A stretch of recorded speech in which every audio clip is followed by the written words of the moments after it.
Maravilloso Jesús, milagroso Señor,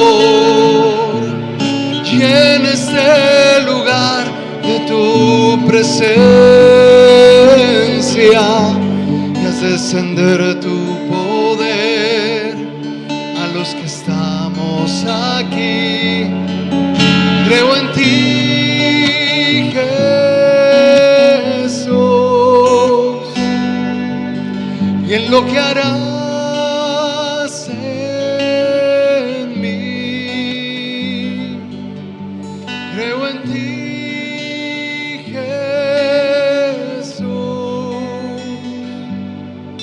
en lo que harás en mí.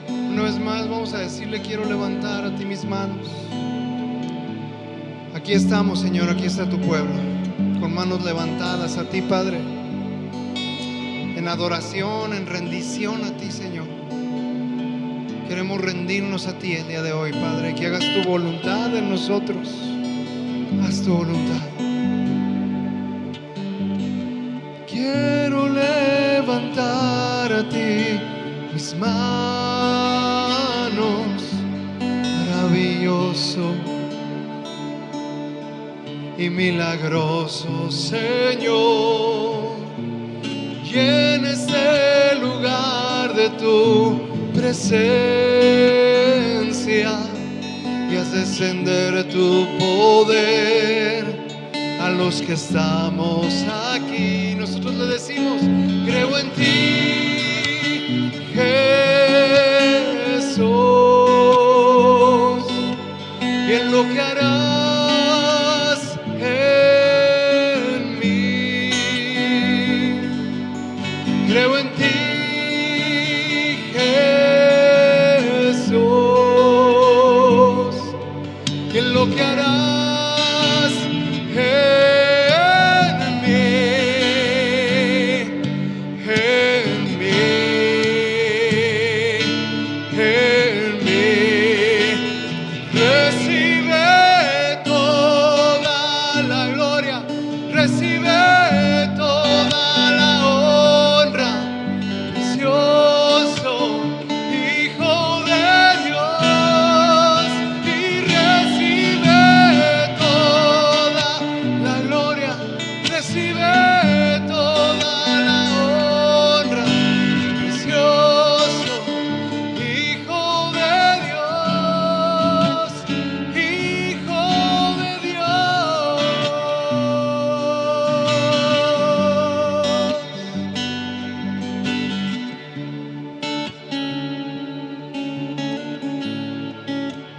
Señor Jesús, hoy venimos a alabarte a ti, Padre, con todo lo que somos, con todo lo que tenemos, Señor. Todo lo que hacemos, todo lo que somos y lo que seremos, es a ti la gloria, a ti la honra, Señor. Porque tus promesas para nosotros son siempre sí y amén. Gracias, Padre, porque tú eres fiel y cumples tus promesas, Señor. Gracias, Dios. Agradecidos estamos nosotros, tus hijos, Señor. Gracias por tu presencia en este lugar, en nuestras vidas. Te pido también que tu Santo Espíritu descienda sobre nuestro hermano que trae la palabra, también sobre cada uno de nosotros, para que estemos mirando lo que escuchamos, Padre. Creemos en ti, Señor. Creo en ti, Jesús, y en lo que harás en mí. Creo en ti, Jesús, en lo que harás en mí, en mí, en mí. Recibe toda la gloria, recibe toda la honra, precioso Hijo de Dios. Recibe toda la gloria, recibe toda la honra, precioso Hijo de Dios, Hijo de Dios.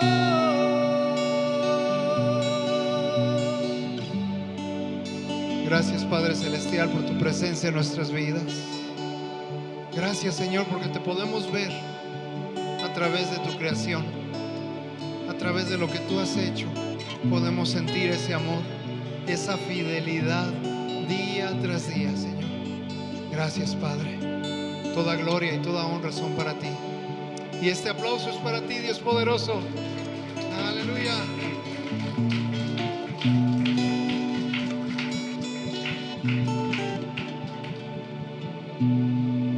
Y pues gracias a Dios que Él suple todas nuestras necesidades. Así es que pueden tomar asiento. Vamos a disfrutar de este alimento espiritual que el Señor ha preparado para ti y para mí. Amén. Dios los bendiga, mis amados.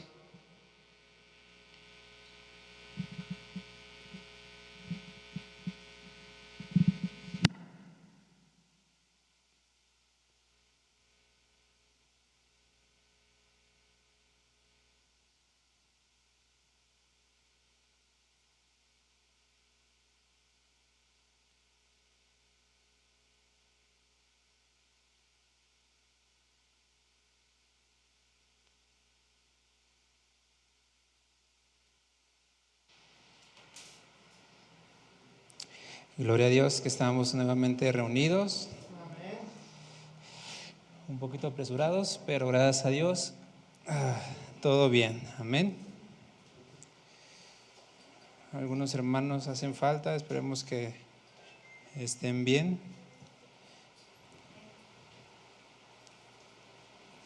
Y vamos a entrar en la palabra del Señor. Amén. La semana pasada recuerden que vimos algo muy importante, que era acerca de la familia, ¿verdad? La importancia de que en nuestro círculo íntimo, interior, en nuestro núcleo, Cristo esté presente. Amén.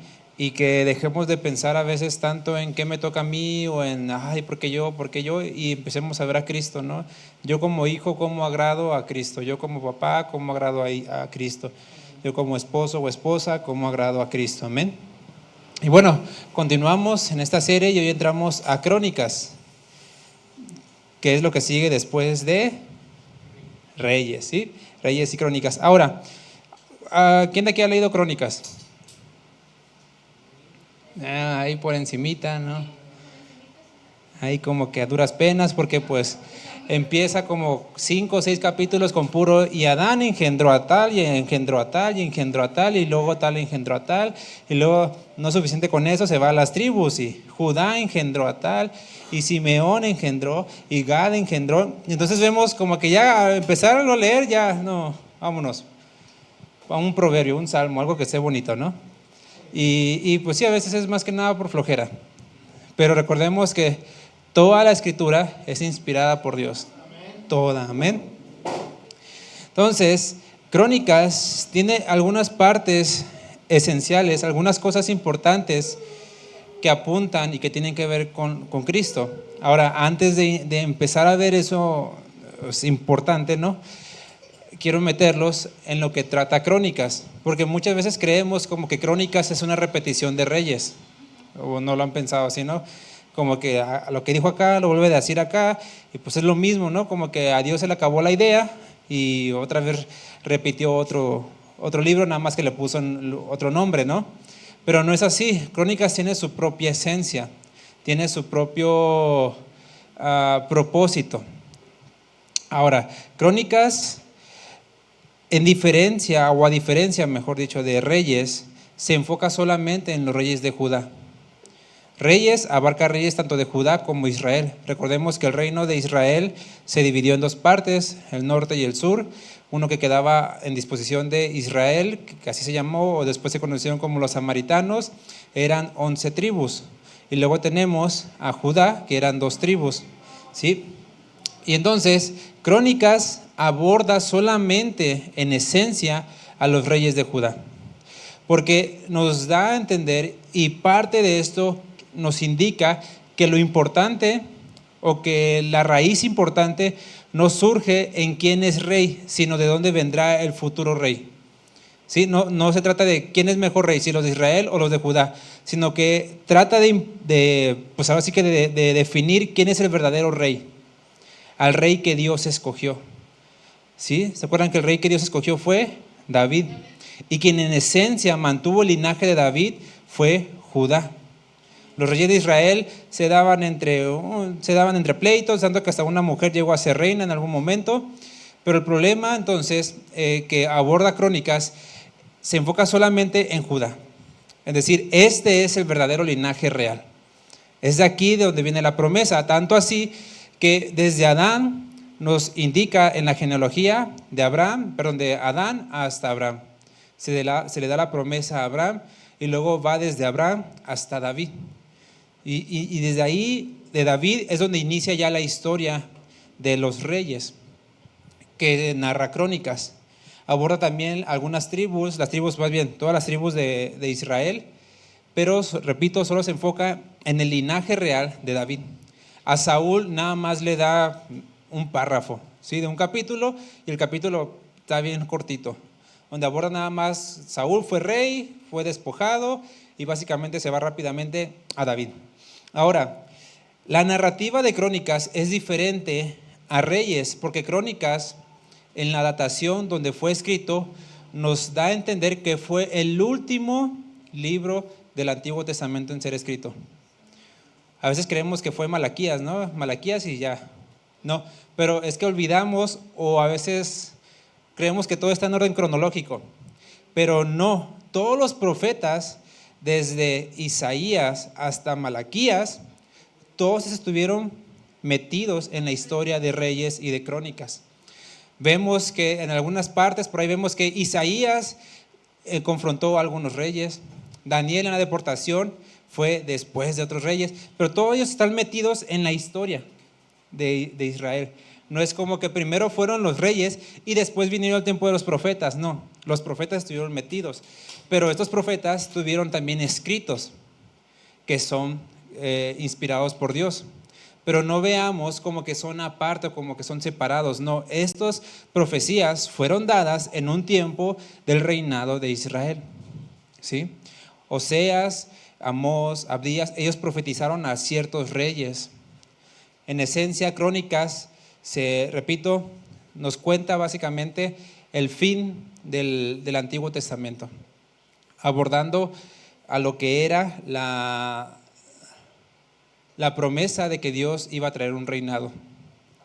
¿Sí? Entonces, Crónicas nos data, aparte de David y Salomón, que ya los vimos como que son ejemplos y tipos de Cristo, después de ellos nos narra la historia de forma muy concisa de 20 reyes. Crónicas, a diferencia de Reyes, no se enfoca tanto en lo material, en lo que hicieron políticamente, digámoslo así, sino que Crónicas da un enfoque en lo espiritual, en lo que conforme a la ley de Dios hicieron bien o mal. Por eso vemos las vidas de algunos reyes bien cortitas, porque solamente se enfoca en lo que hizo delante del Señor, sea bueno o sea malo. No se enfoca en si construyó, si hizo tal o tal cosa, no, solamente se enfoca en lo que respecta a como rey en cuanto a la ley de Jehová, si cumplieron el rol que Dios les había encomendado como reyes. Repito, en cuanto a la ley de Jehová. ¿Y esto por qué? Porque Crónicas se escribió, como les repito, que fue el último libro escrito del Antiguo Testamento, se enfoca en hacerles recordar a la nación de Israel que había sido deportada a Babilonia, que había sido llevada cautiva 70 años a Babilonia. Cuando regresaron, pues muchos de ellos eran gente nueva, gente que no conocía, gente que creció en otra cultura, gente que no tenía ni idea de lo que tenía que ver con su pasado, con las promesas de Dios hechas a sus padres, con los que ellos no nacieron con un rey Israel, nacieron con un rey persa y otro babilónico. Entonces, ¿qué se enfoca Crónicas? En decir, miren, de aquí venimos, de este linaje venimos. Por eso presenta, repito, al rey que Dios escogió, a David. De este linaje venimos, ese linaje que Dios escogió, y vean todo lo que los reyes hicieron, y a causa de eso fue que fuimos llevados a Babilonia. ¿Sí? Entonces, por eso repito, se enfoca más que nada en el aspecto, digámoslo así, religioso que manejaron los reyes, para enseñanza de aquella nación que venía de regreso a Jerusalén, que venía de regreso otra vez a establecer el reinado de Dios en la tierra a través del pueblo de Israel en Jerusalén. ¿Sí? Ese es el contexto así general, ya se fue la luz, de Reyes, de Crónicas. ¿Sí? Entonces, no veamos a Crónicas como una copia de Reyes. Tiene su propia esencia, tiene su propio mensaje, su propio propósito. Ahora, ¿dónde se encuentra Cristo en estas partes? algo que yo en lo personal repito, pues uno que cuando va estudiando se va acercando más a la escritura, ¿no? Yo no conocía o no había conocido a alguien del Antiguo Testamento que ya sean en puntos específicos o en partes aleatorias haya ejercido los tres oficios de Cristo. Recuerdan que vimos los tres oficios de Cristo, que así se denomina, pero no es como que ese ha sido su cargo, ¿no? Sino que básicamente es lo que hizo y nosotros para entenderlo le asignamos un oficio. ¿Recuerdan cuál era esos tres? Rey, sacerdote y profeta, ¿no? Que, repito, así es como lo entendemos, ¿no? Porque rey es porque vino a gobernar. Sacerdote porque vino a ofrecer un sacrificio, y él fue el sacrificio. Profeta porque vino a comunicar un mensaje, ¿sí? Pero así le asignamos. Entonces, recuerden que les mencioné que en el Antiguo Testamento nadie ejerció las tres funciones, que algunos fueron profetas, otros reyes, otros sacerdotes, pero nunca nadie ejerció las tres.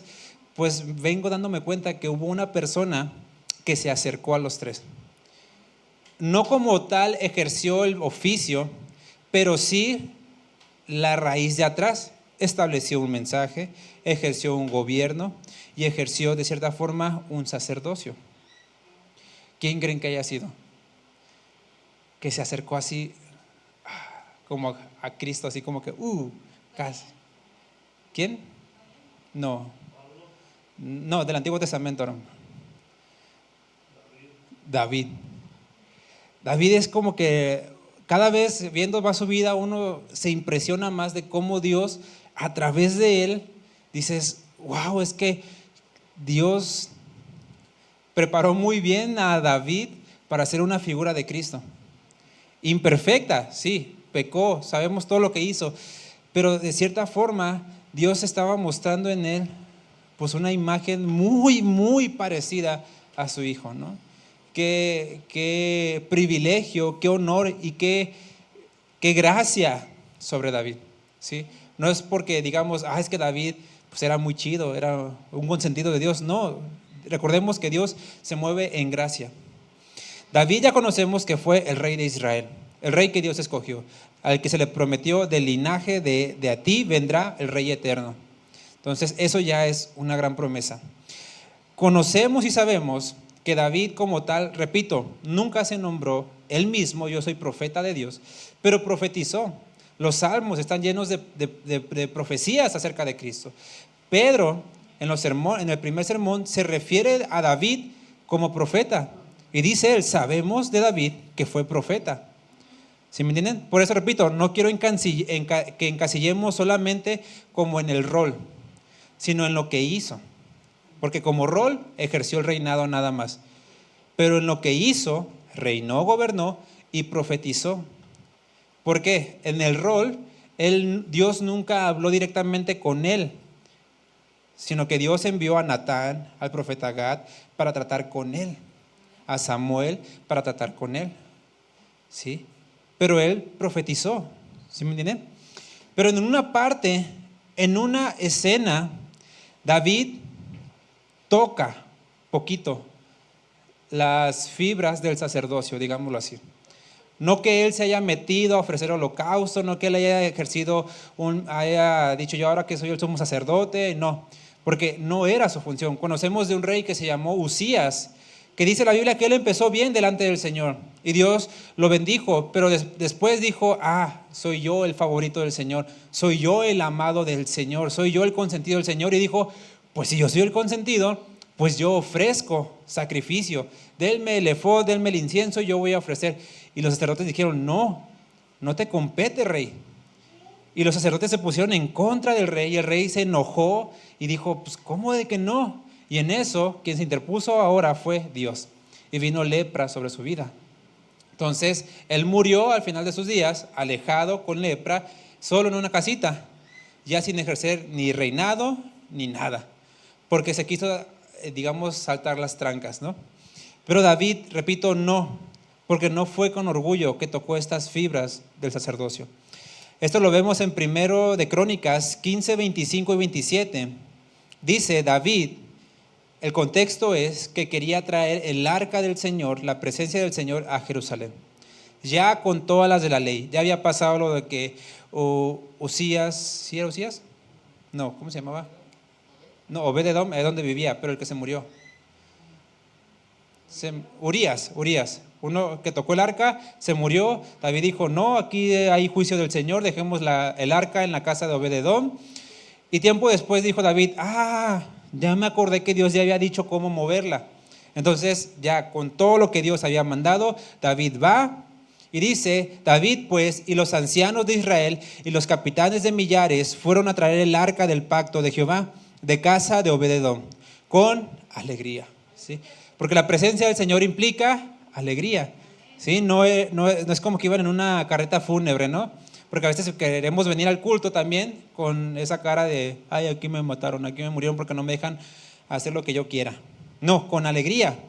Y dice, y ayudando que Dios, porque ya lo estaban haciendo conforme a lo que Dios había dicho, ayudando Dios a los levitas que llevaban el arca del pacto de Jehová, sacrificaron 7 novillos y 7 carneros.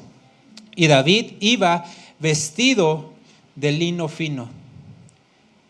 Y también todos los levitas que llevaban el arca, y asimismo los cantores. Y que Ananías era maestro de canto entre todos los cantores. Llevaba también David sobre sí un efod de lino. Hasta ahí, pues todo normal, ¿no? Iba David, iba los sacerdotes, los levitas. Okay. Pero, ¿qué creen? Si usted se pone a checar más que nada, quienes se vestían de lino fino eran los sacerdotes. Quien llevaba el efod era el sumo sacerdote. Pero ahí vemos que David llevaba lino fino vestido y se nombra dentro de los levitas. Y al final dice, llevaba David sobre sí un efod de lino. Vestido de lino fino, pues era una túnica. El efod, para que lo entiendan, era básicamente un mandil. Eso era en esencia un mandil, el efod. Pero el efod era una de las instrucciones que Dios le había dado al pueblo de Israel, de decir, el sumo sacerdote, esta persona llevará el efod. Llevará la túnica, llevará el efod, y en el efod, que es el mandil, llevará el pectoral, que es donde iban las 12 piedras que representaban las 12 tribus de Israel. Pero el efod era algo que Dios había instruido para el sacerdote. Ahora, David lo estaba llevando. David estaba en medio de los israelitas y aparte en medio de los levitas, vestido como un sacerdote. Pero sobre él no vino juicio. ¿Qué hace David, digamos, vestido de esa forma, vestido así, en medio de todo esto, llevando pues el arca del Señor a Jerusalén, pero vestido como sacerdote, no como rey?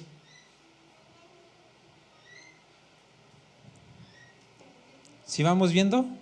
David el rey va a traer el arca, la presencia del Señor, pero no la trae vestido como rey, la trae vestido como sacerdote. Porque Jesús, cuando vino aquí a abrir el camino, a traer la presencia del Señor, no vino solamente como el rey, no vino vestido, no vino en función, digámoslo así, del rey. Vino en función del sacerdote, de ofrecer un sacrificio, de ofrecer algo, de decir, vengo de esta forma para que la presencia del Señor vaya a Jerusalén, para que la presencia del Señor habite en medio de mi pueblo, porque ese era el deseo de Dios desde el Antiguo Testamento, habitar en medio de su pueblo. Por eso recordemos que el arca del tabernáculo estaba justo a la mitad de la nación de Israel, porque era el deseo del Señor. Y cuando Jesús vino, no vino solamente no vino con esta esplendor del rey, vino con la humildad de un sacerdote, a decir, ahora vengo a traerles la presencia del Señor, para que la presencia del Señor habite en medio de mi pueblo. Ven, algo tan pequeño, pero que Dios ya estaba diciendo desde ahí, porque el rey no viene como rey, porque el rey viene como sacerdote, porque así vendrá mi hijo.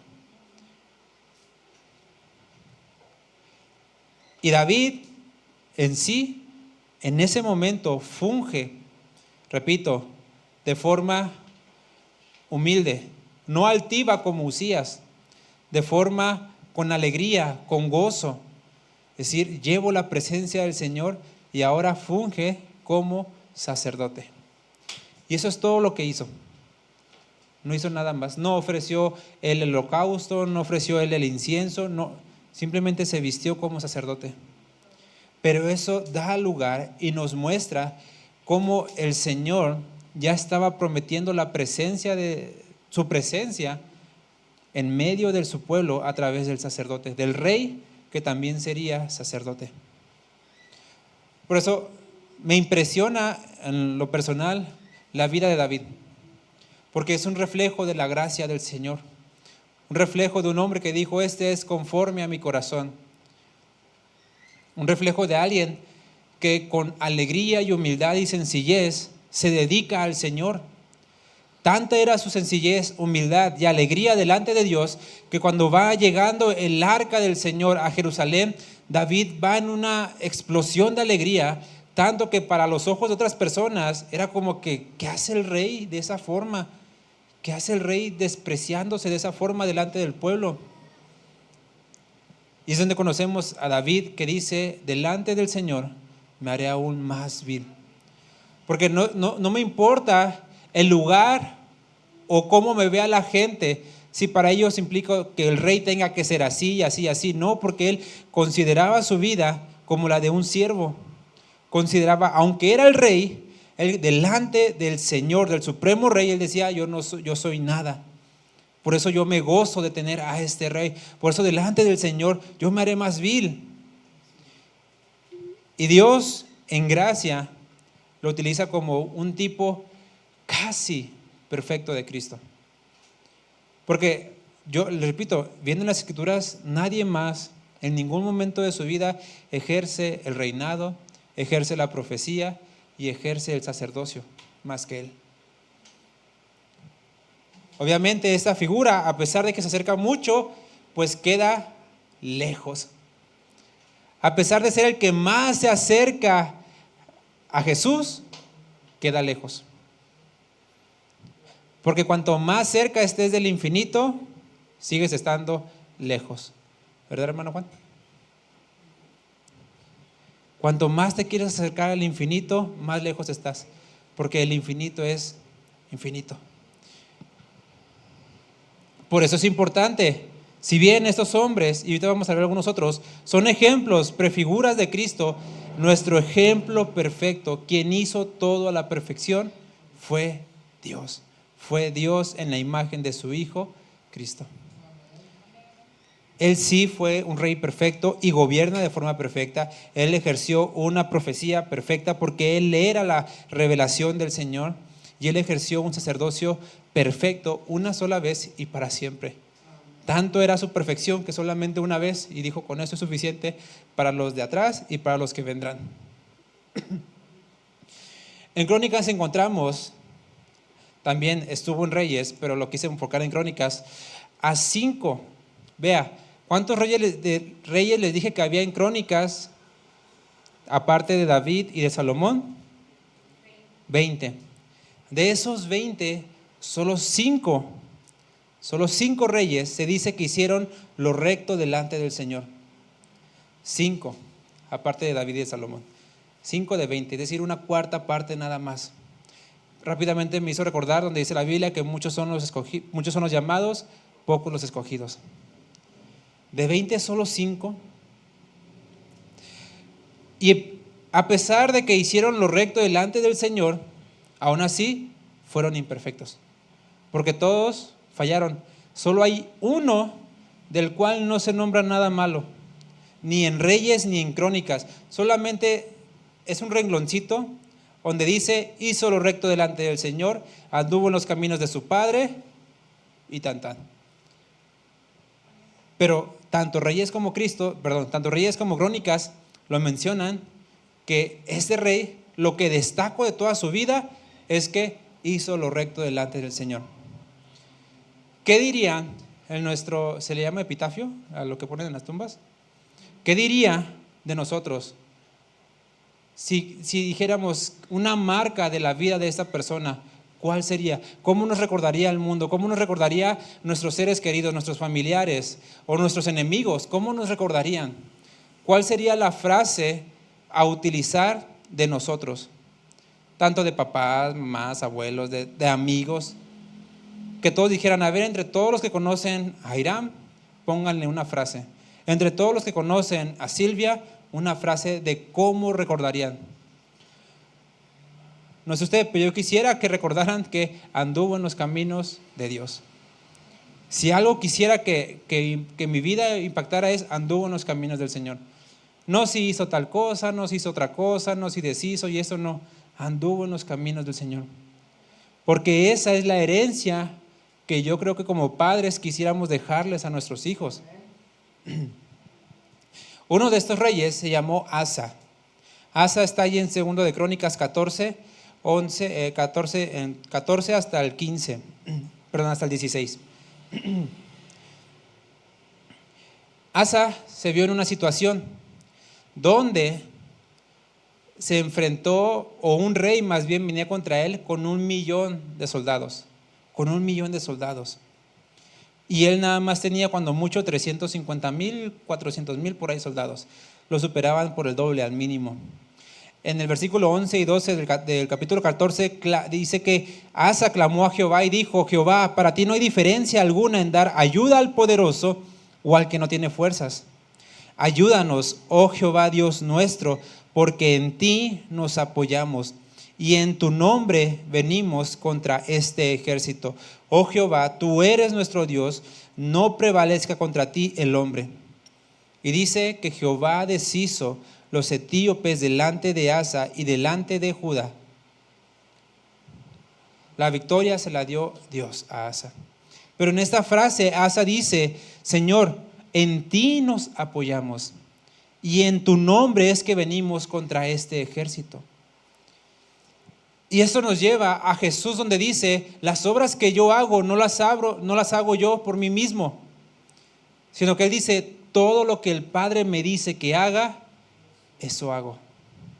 Es decir, Jesús aquí en la tierra se destacó porque aunque era Dios en la tierra, nunca se apoyó en su propia fuerza como hombre, sino que como hombre se apoyó en la fuerza de su Padre. Tanto así que Jesús era conocido por ser un hombre de oración. ¿En dónde apoyamos? Porque viene un ejército contra nosotros y donde corremos primero es a Coppel, ¿no? A que nos resuelvan los problemas con pedir dinero, pedir ayuda, o vamos con el conocido más cercano que tenga a buscar ayuda. Cuando olvidamos, pues que somos hijos de Dios y que nuestro primer apoyo es el Señor.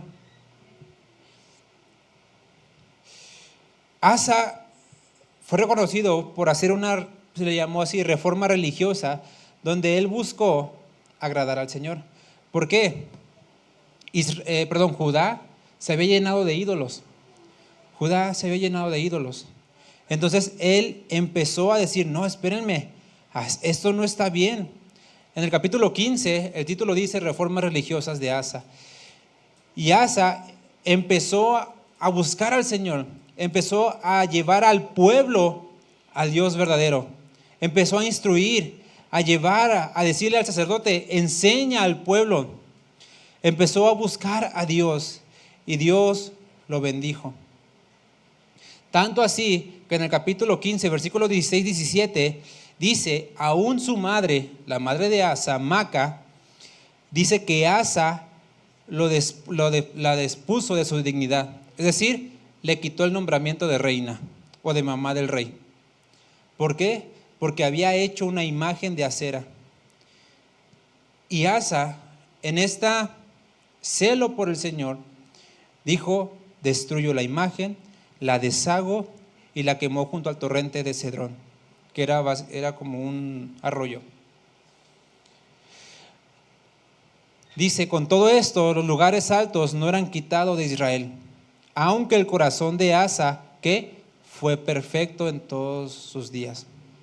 Es decir, Israel, Judá, siguió adorando ídolos, Pero Asa no permitió que eso contaminara su vida, ni su casa. Es decir, él como rey dijo, aún mi madre anda en esas cosas, pues entonces mi madre ya no es la reina. Y quemó el ídolo de su madre. Porque, repito, Asa estaba deshonrando a su mamá. No, estaba honrando primero a Dios. Y a veces, imagínense, oye, pero soy tu madre, ¿quién te crees tú para hacer esto contra mí? No, es que en primer lugar está el Señor. En primer lugar está Dios. Y tanto así que vemos que en Jesús, cuando estaba con sus discípulos, vino su mamá y sus hermanos a buscarlo. Y ni siquiera entraron al lugar, es decir, como que estaban allá afuera, hey, dile a Jesús que venga. Porque aquí está su mamá y sus hermanos.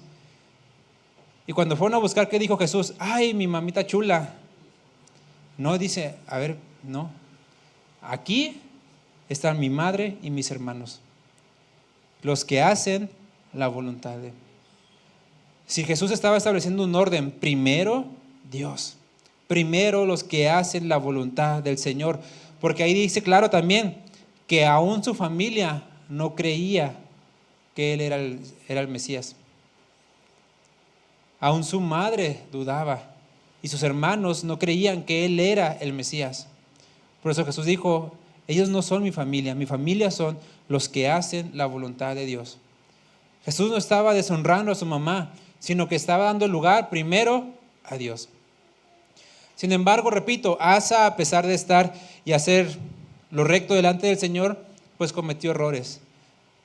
Segundo de Crónicas 16:7 dice que en aquel tiempo vino el vidente. Vidente es también profeta, no piensen que sea un brujo. Así se le llamaba a los profetas, se le llamaba también oráculos o vidente, ¿sí? Para que no se vayan a confundir. Que, ay, fue con un brujo o no. Vidente era profeta también. En aquel tiempo vino el vidente Hanani a Asa, rey de Judá, y le dijo, por cuanto te has apoyado en el rey de Siria y no te apoyaste en Jehová tu Dios, por eso el ejército del rey de Siria ha escapado de tus manos. Asa, recuerden que se enfrentó a un ejército de 1,000,000, ¿sí? Oró al Señor y ganó. Luego otros 2 reyes se juntaron contra él. ¿Y qué hizo Asa? En lugar de ir al Señor, fue y buscó apoyo en el rey de Siria. Y le dijo, ¿sabes qué? Ayúdame. Hagamos alianza tú y yo.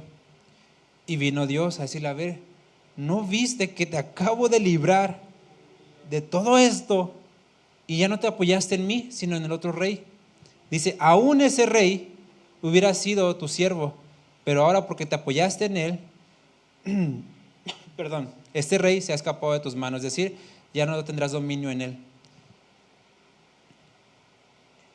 Repito, estos hombres, aunque dice que hizo lo recto delante del Señor, pero eran tipos imperfectos, porque el único perfecto es y fue siempre Cristo. Que aún en los últimos días, estando en el monte de los olivos, dice, Señor, o sea, la carga tan grande que venía sobre él, pero dijo, no se haga mi voluntad, sino tu voluntad. Otro rey, Josafat. Josafat fue otro rey que dice que también anduvo en los caminos del Señor. Segundo de Crónicas 17:3 y 5 dice, Jehová estuvo con Josafat porque anduvo en los primeros caminos de David su padre. ¿Recuerdan lo que vimos antes? Que Dios hace eco de las promesas a David en todos sus hijos. Porque Josafat ya habían pasado como 6 o 7 linajes. Y dice, o sea, ni siquiera Asa ni Salomón, no, dice a David. ¿Por qué? Vamos a decirlo así, el pacto, la promesa fue con David. El reflejo, el carácter, el rey modelo, en ese tiempo fue David. Dice que Jehová estuvo con él porque anduvo en los caminos de David su padre y no buscó a los Baales, sino que buscó al Dios de su padre. Y anduvo en sus mandamientos y no según las obras de Israel, es decir, el otro reino. Jehová, por tanto, confirmó el reino en su mano y todo Judá dio a Josafat presentes y tuvo riquezas y gloria en abundancia. Y cayó el pavor, es decir, el temor, el miedo de Jehová sobre todos los reinos de la tierra que estaban alrededor de Judá. Eso es el versículo 8. Y dice que no osaron hacer guerra contra Josafat. Versículo 10. Es decir, el Señor estaba cumpliendo su promesa que hizo a través de David, de que el ángel de Jehová acampa alrededor de los que le temen y los defiende. Es decir, todas las regiones de alrededor se llenaron de miedo acerca de él, pero no por Josafat, sino por el Señor. Por eso, repito, nosotros hemos vencido al mundo.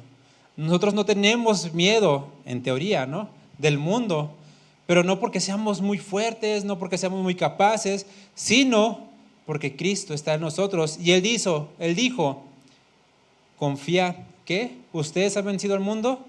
No, yo he vencido al mundo. Cristo fue quien venció al mundo. Josafat tuvo otros problemitas, que en ocasiones quiso ser más buena onda que Dios.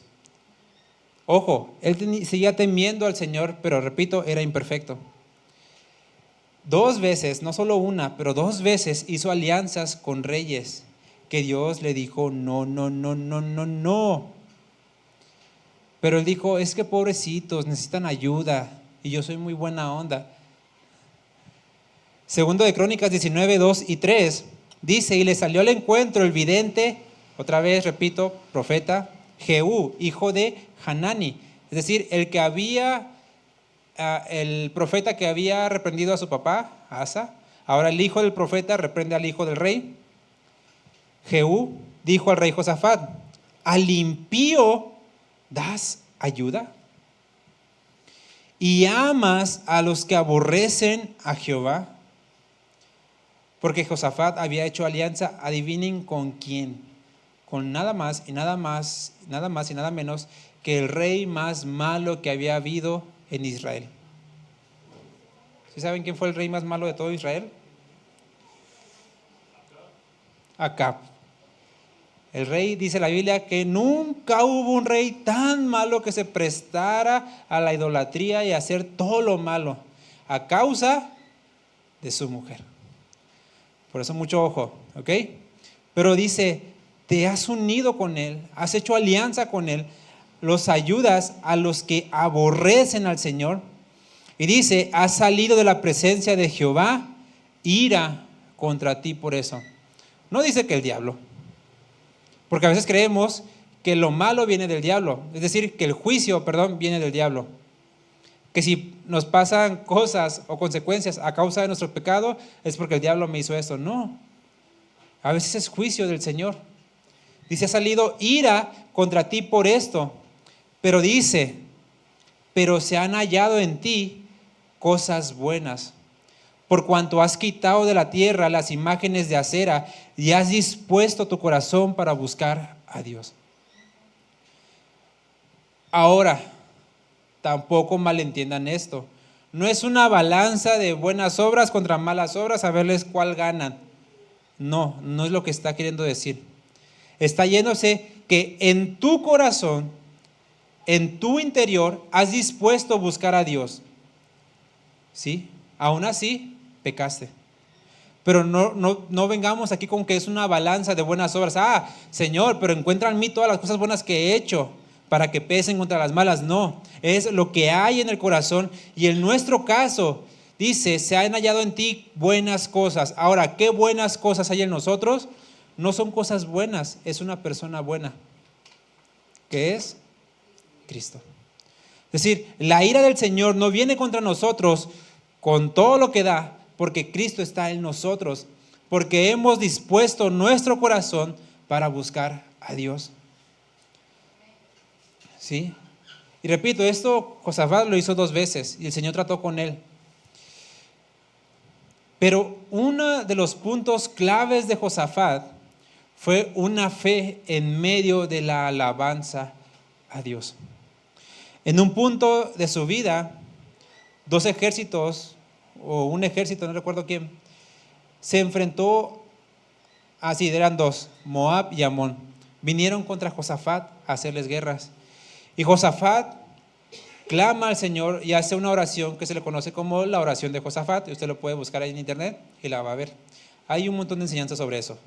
Pero en esta oración, el Señor le dice, ve, yo te daré la victoria. Pero en medio de todo esto, Josafat va con cánticos de alabanza. Y pone al ejército y pone a los levitas para cantar. Segundo de Crónicas 20:22 dice, cuando comenzaron a entonar cantos de alabanza, Jehová puso contra los hijos de Amón, de Moab y del monte de Seir las emboscadas de ellos mismos que venían contra Judá y se mataron los unos a los otros. Es decir, Josafat y Judá no pelearon, solamente alabaron. Solamente cantaron alabanzas al Señor. Solamente glorificaron a Dios y Dios se movió a favor del pueblo. Es por eso la importancia de a quién adoramos y de cómo lo adoramos y de cómo lo alabamos. Josafat nos representa, nos da una clara guía de cómo, buscar al Señor en la adversidad y dos, alabarle en medio de la adversidad. Por eso Jesús dijo, no importa dónde adores, no importa el lugar donde adores, aquí o allá, donde el Señor busca adoradores en espíritu y en verdad. O sea, no es aquí, no es allá, es en donde estés, adora en espíritu y en verdad. Porque Dios en la alabanza de su pueblo también dice en otra parte que Jehová se goza con su pueblo. De hecho hay un cántico que cantaba el hermano Héctor. ¿Cómo iba? Jehová está en medio de ti, poderoso. ¿Cómo va? Él se gozará.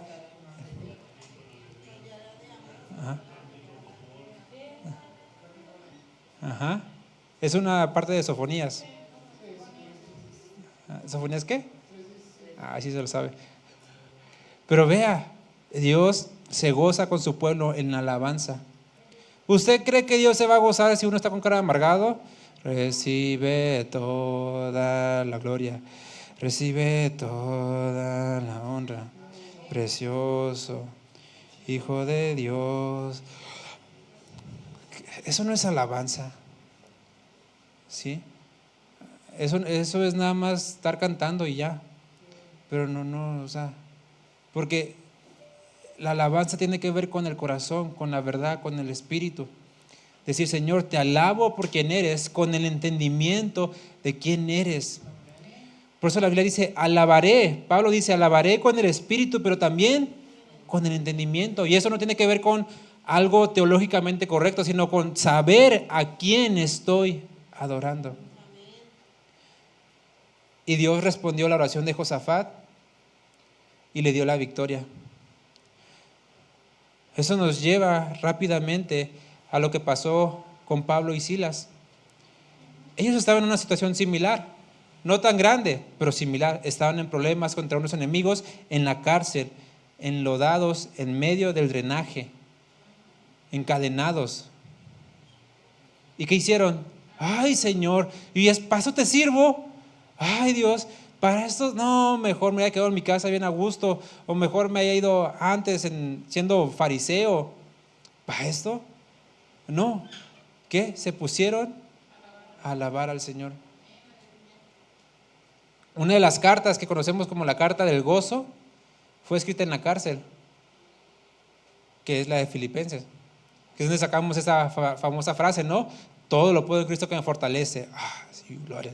Pero es que eso lo dice en medio de la adversidad y dice, tenga todo o tenga nada, yo puedo hacerlo todo porque tengo al Señor que me fortalece. No es como que solamente estoy en el gimnasio y todo lo puedo en Cristo que me fortalece. No, ese no es el contexto.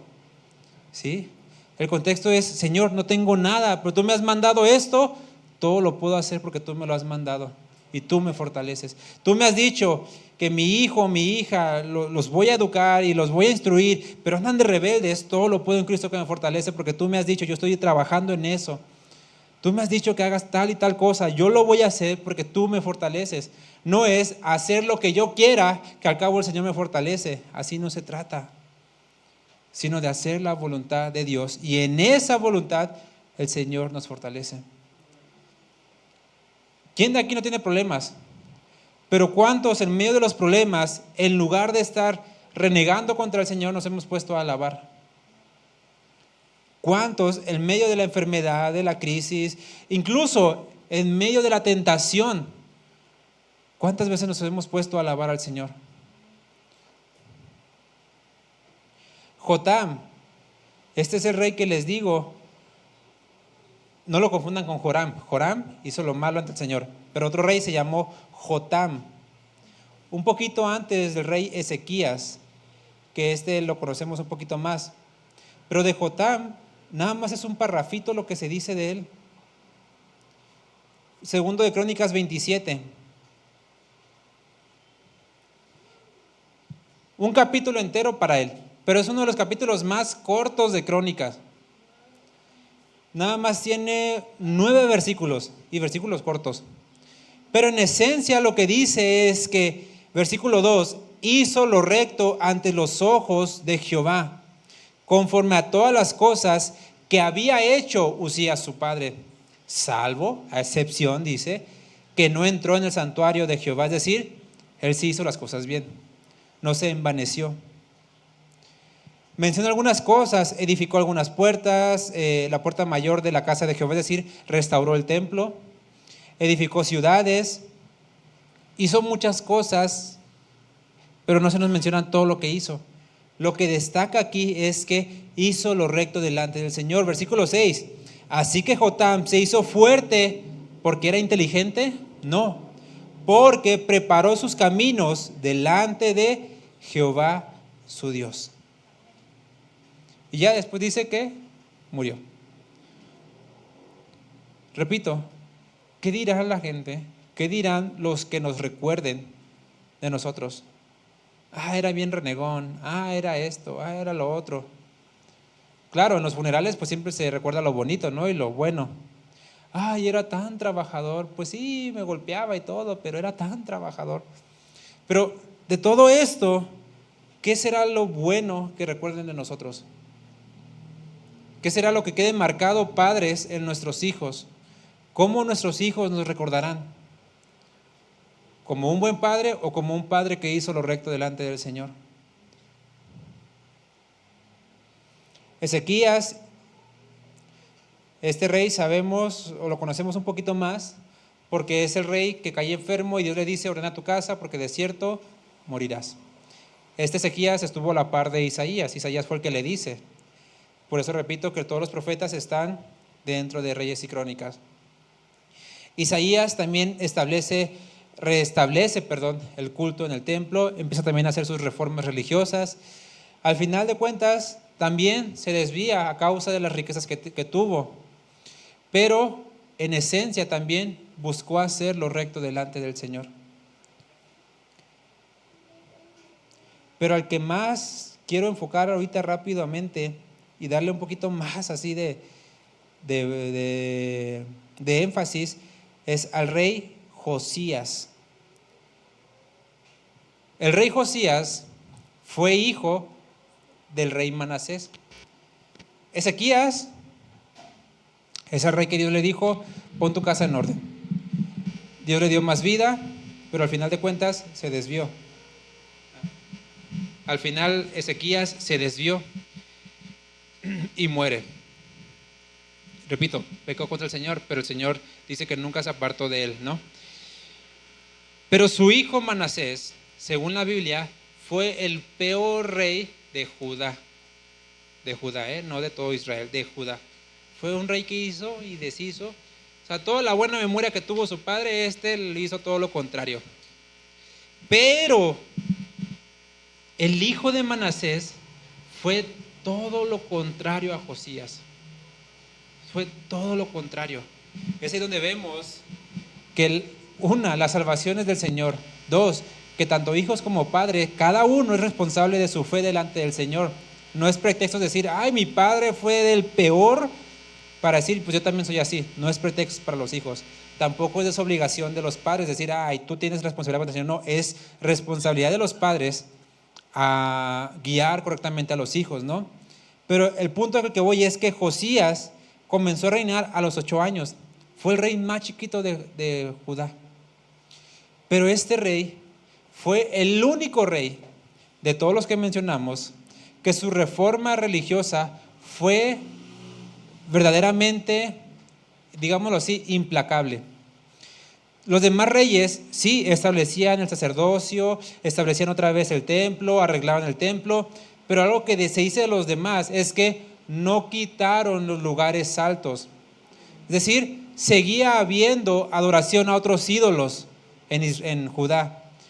Claro, los reyes, ellos en su corazón decían, yo busco al Señor, yo amo al Señor, yo no me entrego a esos ídolos, pero no había todavía esa limpieza y santidad delante de Dios como rey para todo Israel. Josías representa una parte en cuanto a la santidad de Cristo, donde dice, o soy el único, o soy el único. Porque Josías limpió, destruyó, no solamente dijo, voy a hacer lo recto, no, también me tiran, me tumban, me destruyen todos los lugares altos, y aquí en Judá, en Jerusalén, se va a adorar únicamente al Señor Dios, y al que no le guste, se me va. Destruyó todos los lugares altos, destruyó todos los lugares de adoración, todos los lugares de idolatría los destruyó. Y solamente dejó un lugar para adorar al Señor.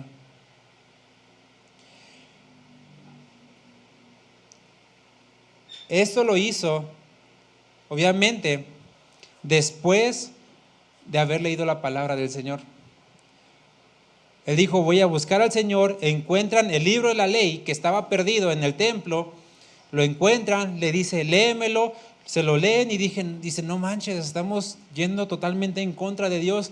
Hace la reforma, limpia, santifica todo Jerusalén y dicen, solamente el Señor, a único Dios, adorarás. Segundo de Crónicas 34-32, y esto tiene que ver con el gobierno de Cristo en nuestras vidas. Tiene que ver, y Josías representó muy bien el gobierno de Cristo en nuestras vidas. Segundo de Crónicas 34-32. Dice, Josías hizo que ¿qué? Que se obligara. Dice, hizo que se obligaran a ello todos los que estaban en Jerusalén y en Benjamín. Y los moradores de Jerusalén hicieron conforme al pacto de Dios, el Dios de sus padres. Es decir, Josías les dijo, o adoran a Dios o adoran a Dios. Y eso es un reinado puro y perfecto delante del Señor. Porque Jesús dijo, ¿conmigo o contra mí? Nada de que conmigo, pero un ídolo por allá. No. Nada de que conmigo en mi ciudad, pero hay un pecadito por aquel lado, un idolito de aquel lado, ella escondido. No. Por eso Josías dijo, aquí se adora como gobierno al único Dios santo y verdadero. ¿Están con Él o están contra Él? Por eso se obligó. Es decir, no les anduvo preguntando. Ejerció un reinado santo y puro delante de Dios, buscando la santidad. Mateo 4:17. Jesús, si bien es cierto, a veces malentendemos un poco lo que se conoce como el libre albedrío. Ahorita no me voy por ahí. Pero es que a veces creemos como que Jesús nos aconseja. Como que Jesús nos dice, mira, esta es mi opinión. Y Jesús no, Jesús vino a gobernar. Por eso dice, desde entonces comenzó Jesús a predicar y a decir, arrepiéntanse. Arrepentíos. Esta es una voz activa, donde dice, arrepiéntete, no te estoy preguntando. Arrepentíos. ¿Por qué? El reino de los cielos se ha acercado. Es decir, viene un reino, ¿quieres estar en ese reino? Arrepiéntete. Y no es opción, si quieres arrepentirte para estar, no. Entras en este reino, arrepiéntete. Nadie de nosotros está aquí, vamos a decirlo así, por obligación o por cohecho, ¿no? Pero si estamos aquí, el Señor demanda de nosotros cosas, porque nosotros decidimos estar en este gobierno. Nosotros decidimos estar en este gobierno. Es como cuando el hijo rebelde dice a sus papás: ay, yo no quiero vivir aquí porque tú no me dejas hacer eso. Pues vete de la casa. No, porque en la casa pues se ejerce el dominio y el gobierno los papás, supuestamente. Pero cuando los hijos son de rebelde, pues dicen: pues vete de aquí, porque en mi casa, mis reglas, ¿no? Pues así mismo el Señor nos dice: mi casa, mi iglesia, mi reinado, mis reglas. Solamente que nosotros confundimos eso con opresión. Ay, un Dios opresor. No, es que todas las reglas del Señor, todas las demandas del Señor son buenas para nosotros. Son buenas. Pero nosotros somos los que lo vemos malo. Ay, Dios quiere que no vea pornografía. Ay, Dios no quiere que mienta. Ay, Dios no quiere que fume. Ay, Dios no quiere que haga esto. Ay, Dios no. Y en lugar de ver todo lo bueno que Dios hace para cuidarnos, vemos todo lo malo que no me deja hacer. Y, por ende, no me deja ser feliz. Dios, Jesús, vino a establecer un reinado. Y si decidimos entrar en ese reinado, pues ahora sí que nos aguantamos. Implica muchas cosas. No es solamente un sometimiento, no. Implica amor, implica gracia, implica bondad. Pero nosotros decidimos estar en ese reino. Y Él manda, Él gobierna en ese reino. Y todo lo que hacemos en contra de Él, estamos en contra del rey. Por eso destaco, repito, la vida de Josías. Porque Josías dice: aquí o se adora a Dios o se adora a Dios, y tan tan. Y hermanos, aquí en esta iglesia se adora a Dios o se adora a Dios, y tan tan. Y no es porque el pastor o uno quiera ejercer dominio, es porque el reino es de Dios. La iglesia es de Cristo. ¿Sí? ¿Qué dice ahí? Iglesia de Cristo en casa. Iglesia de Cristo, no iglesia de Andy. Iglesia de Cristo. Y nosotros seguimos lo que Cristo enseñó, lo que Cristo mandó. ¿Sí? Y Crónicas termina con Ciro, un rey persa, un rey pagano, pero Dios usa, y es aquí donde lo que quería comentar es una vez, que Dios usa a los pecadores aún para salvación de su pueblo. Que Dios usa a los que están afuera. ¿Y saben por qué? Porque en la iglesia no lo hay siempre. Dios usa a un rey pagano porque Israel en ese momento no está bien. Isaías 44, 26, 28. Isaías, recuerden, está antes de la deportación. Pero Dios le dice a Isaías: yo, el que despierta la palabra de su siervo y cumple el consejo de sus mensajeros, que dice a Jerusalén: serás habitada, y a las ciudades de Judá reconstruidas serán, y sus ruinas reedificaré, que dice a las profundidades: secaos, y tus ríos hace secar, que dice de Ciro, lo nombra por nombre, que dice de Ciro: es mi pastor y cumplirá todo lo que yo quiero, al decir a Jerusalén: serás edificada, y al templo serás fundado. Dios usa a los impíos, a los que no creen en Él, por amor, uno, a su nombre, y por amor a su iglesia.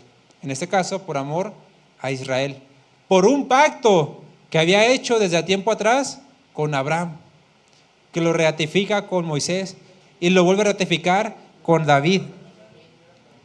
Y entonces ahí en 2 de Crónicas 36, 23 entra en juego Ciro después de la deportación. Así dice Ciro, rey de los persas. No era del pueblo de Israel, era pagano, era idólatra.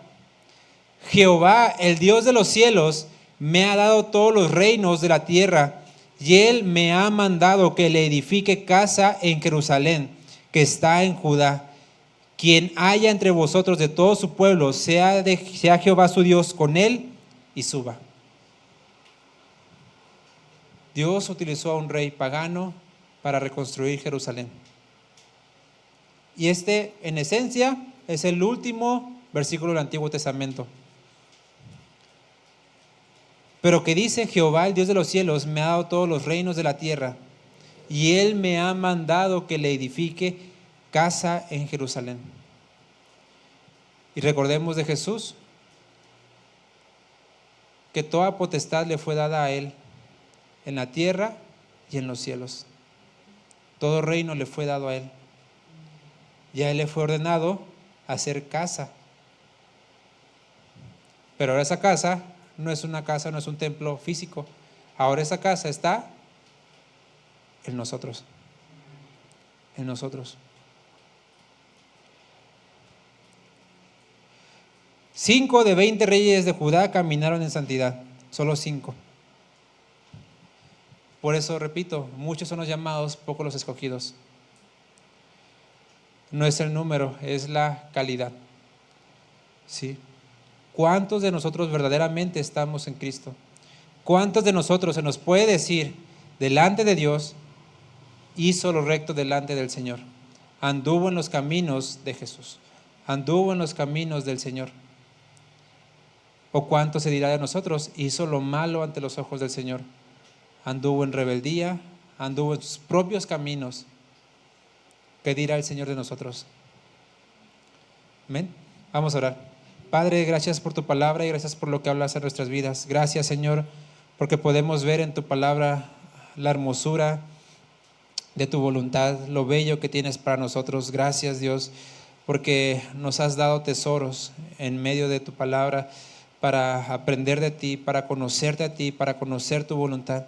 Ayúdanos, Señor, a no desmayar. Ayúdanos a que no sea un conocimiento pasajero, simple, sino que sea esta palabra viva y eficaz en nuestras vidas, que llegue a lo más profundo y que nos ayudes, Dios, a que nuestras vidas sean transformadas. Quita los corazones de piedra que pueda haber, quita el endurecimiento que pueda haber en los corazones y pon corazones de carne que reciban tu palabra. Te ruego que tu evangelio, que tu paz, que tu presencia, que tu fe, que tu arrepentimiento llegue a los corazones y nos ayudes a vivir en una vida de santidad que te agrade a ti, Dios. Gracias porque eres bueno, Dios. Gracias porque nos amas y has dejado todo, Señor, para que te sirvamos y andemos en tu voluntad.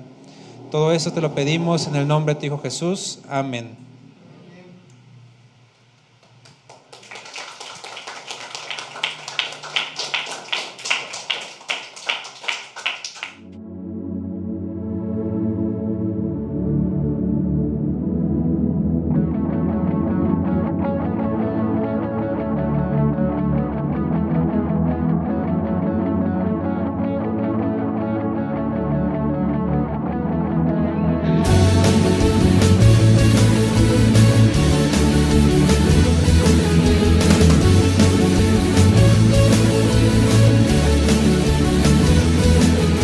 Encontraba en este mundo perdido sin ti.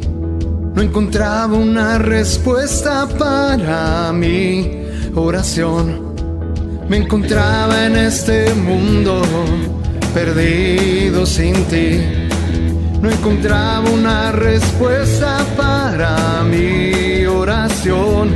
Mas tu amor, Jesús, fue el que me salvó. Tu gracia, Señor, me liberó.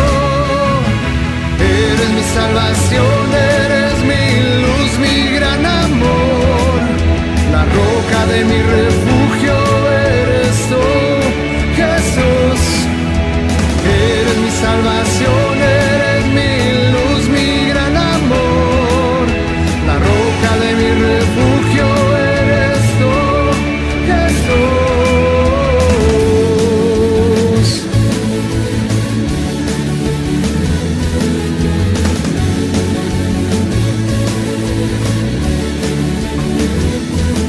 Me encontraba en este mundo perdido sin ti.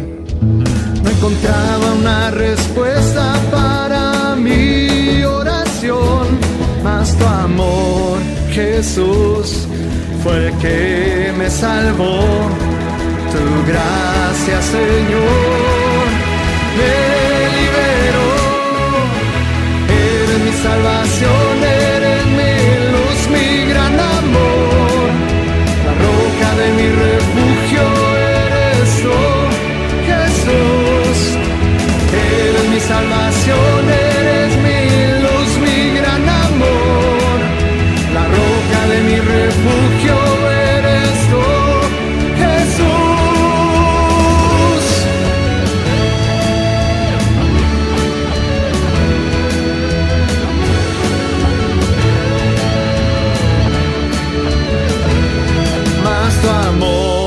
Jesús fue el que me salvó.